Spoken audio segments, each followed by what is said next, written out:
Ya, halo, selamat siang.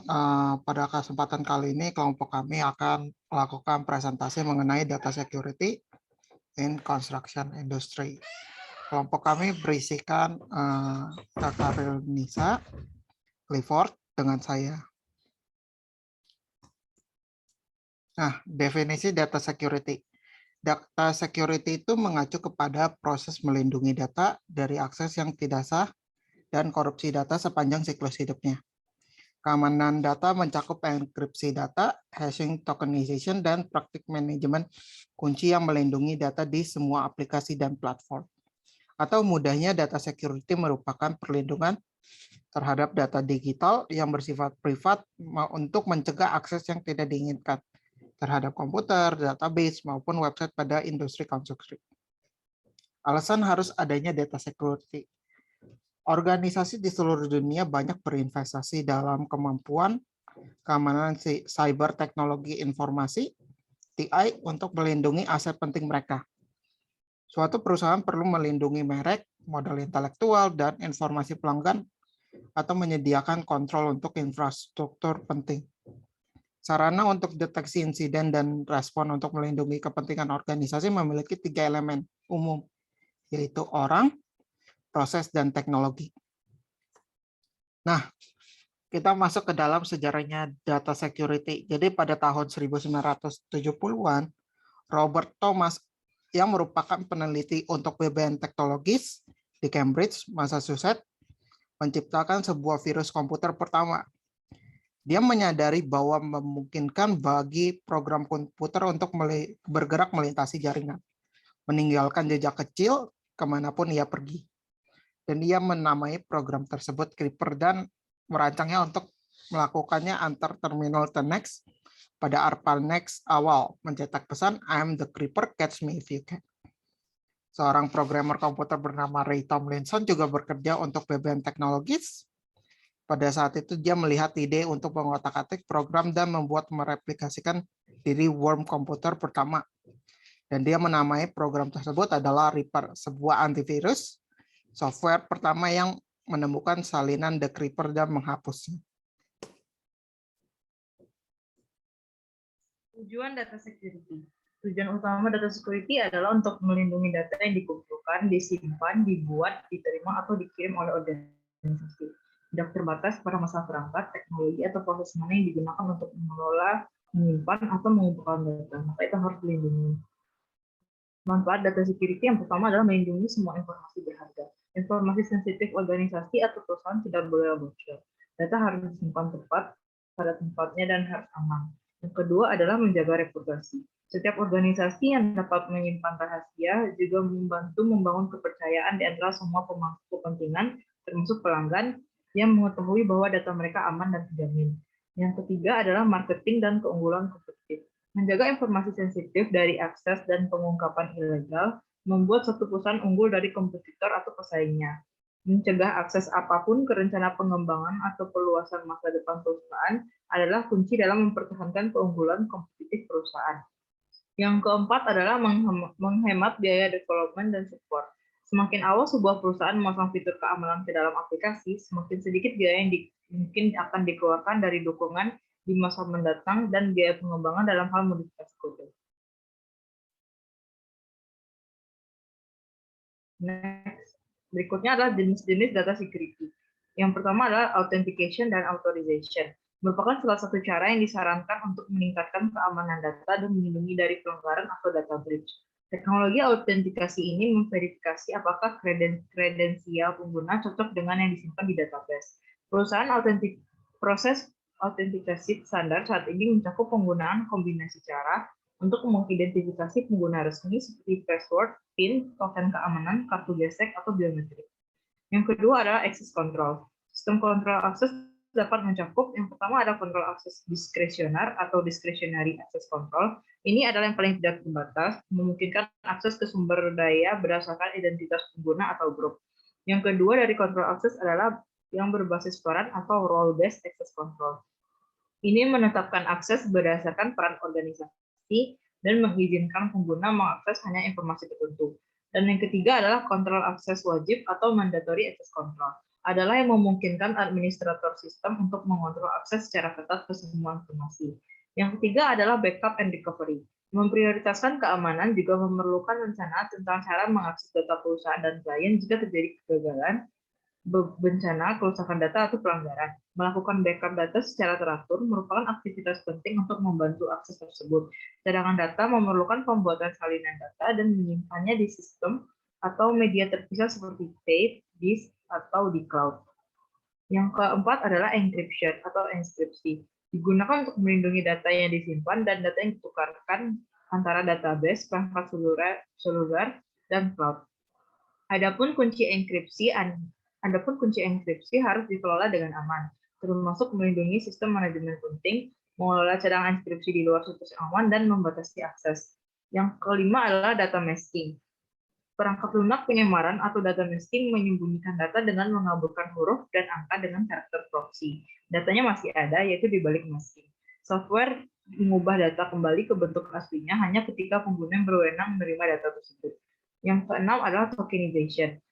Ini adalah mengganti data sensitif dengan karakter acak yang tidak dapat dibalik secara algoritma. Token yang terdapat dalam tokenization yang mewakili data-data digunakan sebagai sistem pengganti, sedangkan data aktual disimpan di platform terpisah yang aman. Dan yang terakhir adalah deletion dan erasure. Jika data elektronik tidak lagi diperlukan dan harus dihapus secara permanen dari sistem, penghapusan dapat menimpa data tersebut sehingga tidak dapat diambil kembali.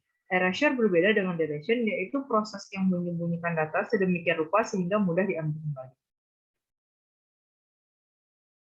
Macam-macam teknologi data security. Yang pertama adalah data audit. Alternatifnya dengan solusi audit data yang tepat, administrator IT dapat memperoleh visibilitas yang diperlukan untuk mencegah perubahan yang tidak sah dan potensi pelanggaran. Yang kedua, data real-time alert. Memang biasanya perusahaan membutuhkan waktu beberapa bulan untuk menemukan adanya pelanggaran data. Dengan memantau aktivitas data dan perilaku mencurigakan secara real-time, Anda dapat menemukan lebih cepat pelanggaran keamanan yang menyebabkan kerusakan, kehilangan, perubahan, pengungkapan, atau pembukaan tanpa izin, atau akses ke data pribadi secara tidak sengaja. Yang ketiga adalah data risk assessment. Ini membantu perusahaan mengidentifikasi data sensitif yang paling banyak diekspos dan menawarkan langkah-langkah yang dapat diandalkan dan dapat diulang untuk memprioritaskan dan memperbaiki risiko keamanan yang serius. Prosesnya dimulai dengan mengidentifikasi data sensitif yang diakses melalui grup global, data lama, atau izin yang tidak konsisten. Yang keempat adalah data minimization. Dalam dekade terakhir, manajemen IT telah terjadi pergeseran persepsi data. Sebelumnya memiliki banyak data hampir selalu lebih baik daripada lebih sedikit. Saat ini data adalah kewajiban, terlebih semenjak populernya akronim Big Data. Ancaman pelanggaran data yang merusak reputasi, kerugian jutaan orang, atau denda peraturan yang ketat, semuanya memperkuat pemikiran bahwa mengumpulkan apapun yang memiliki jumlah minimum data sensitif sangatlah berbahaya.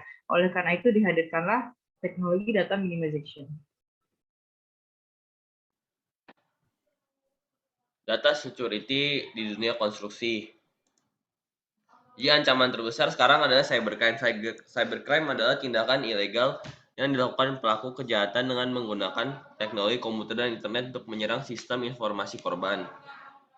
Misalnya kayak hack sosial media, membobol perangkat teknologi serta data korban, lalu menyikat habis saldo rekening ataupun kartu kredit korban. Menurut data dari Bank Dunia, populasi pengguna internet pada tahun 2000 berkisar 6,7% dari jumlah populasi, lalu meningkat di tahun 2017 menjadi 49% dari populasi. Dengan pertumbuhan pengguna internet yang meningkat drastis dari tahun ke tahun, maka kejahatan di dunia internet tidak dapat dihindari. Menurut data dari Badan Cyber dan Sandi Negara, pada tahun 2019, di bulan Januari sampai Agustus terdapat 39 juta upaya serangan cyber. Nah, setahun kemudian, pada tahun 2020, pada bulan Januari sampai Agustus, terdapat 190 juta serangan cyber. Ini meningkat hanya dalam kurun waktu 1 tahun, meningkat hampir 4 kali lipat. Berikut tipe-tipe cybercrime. Pertama, DOS attack. DOS attack adalah jenis serangan terhadap sistem dalam jaringan internet dengan cara menghabiskan resource yang dimiliki oleh suatu sistem. sehingga tidak dapat menjalankan fungsinya dengan benar dan mencegah pengguna lain untuk menggunakan sistem tersebut.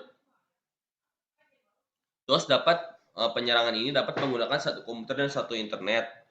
Tetapi untuk menyerang perusahaan yang sudah berskala besar, maka akan menggunakan banyak komputer dan banyak internet.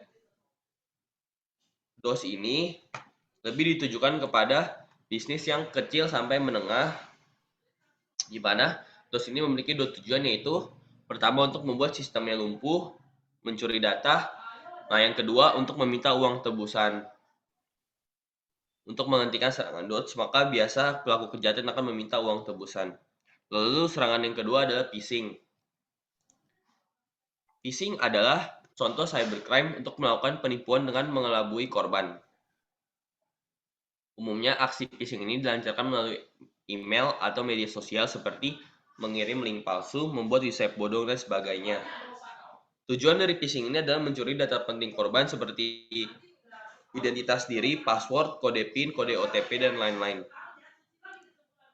Lalu yang ketiga ada malware atau ransomware. Malware atau ransomware itu menargetkan perangkat keras untuk memperoleh informasi berharga pengguna dan menginskripsi semua yang ditemukannya, lalu dikunci. Pada umumnya, ransomware akan menampilkan pesan yang menuntut pembayaran untuk memulihkan dan mengembalikan data. Tapi menurut perusahaan Kaspersky, lebih baik jangan pernah memberikan uang tebusan tersebut. Lebih baik menghubungi perusahaan yang melawan kejahatan cyber untuk menanggulanginya. Karena ada beberapa kasus di mana para pelaku kejahatan setelah diberi uang malah menghilang, dan ada data yang memang sudah tidak dapat dipulihkan karena sudah rusak secara permanen. Lalu yang keempat, penipuan online. Ini adalah salah satu kejahatan cybercrime di mana para pelaku kejahatan akan meminta foto KTP atau foto selfie dengan KTP. Nah, ini harus berhati-hati. Jadi ketika kita bermedia sosial, jangan pernah memberikan informasi tentang diri kita. Karena bisa saja tiba-tiba para pelaku kejahatan menggunakan data kita untuk menggunakan aplikasi pinjaman online. Nah, biasanya tuh ketika para pelaku kejahatan melaksanakan kegiatan cybercrime, mereka kan mengincar data-data seperti ini. Informasi karyawan, harga material, data finansial perusahaan, desain.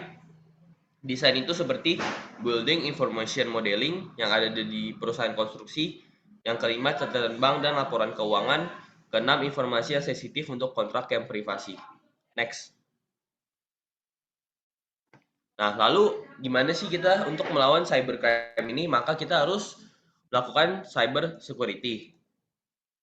Cyber security adalah upaya kita untuk melindungi diri dari serangan-serangan digital. Dengan kata lain, cyber security bertujuan untuk melindungi informasi di dunia maya dari aneka serangan. Nah, berikut adalah contoh-contoh tindakan yang merupakan cyber security. Pertama, tidak membiarkan perangkat luar terhubung ke Wi-Fi tanpa menginstal perangkat lunak pemantauan. Kedua, menetapkan aturan pada firewall untuk memblokir akses ke situs jahat. Ketiga, kita harus memiliki kata sandi yang kuat, seperti gabungan dari huruf besar, huruf gede, angka-angka, dan lain-lain. Keempat, memberikan pelatihan kepada para staf tentang keamanan cyber. Jadi kalau bisa, kita langsung menyewa perusahaan IT dari luar untuk memberikan edukasi kepada perusahaan kita. Yang kelima, pantau terus ancaman. Keenam, buat simulasi. Nah, kita harus membuat percobaan. Kalau misalnya terjadi malware atau ransomware, itu gimana sih? Kita harus memberikan edukasi kepada staf-staf kita. Ketujuh, menyewakan perusahaan IT luar untuk penetrasi dan audit keamanan. Kedelapan, selalu memperbarui perangkat lunak dan firmware. Nah, jadi itu untuk organisasi-organisasi atau perusahaan akan lebih baik apabila mempunyai standar cyber security, sehingga perusahaan akan lebih dipercaya oleh para customer. Ini adalah 3 contoh standar cyber security yang terkenal, yaitu ISO atau IEC 27001, yang kedua NIST Cyber Security, ketiga PCI DSS. Oleh karena itu, Intinya adalah kita harus selalu bijak dalam menggunakan media sosial. Jangan pernah memberikan data-data kita kepada orang yang tidak dikenal maupun dikenal pun jangan. Lalu juga selalu mempunyai antivirus yang kuat dan menetapkan aturan pada firewall. Demikian presentasi dari kelompok kami. Terima kasih.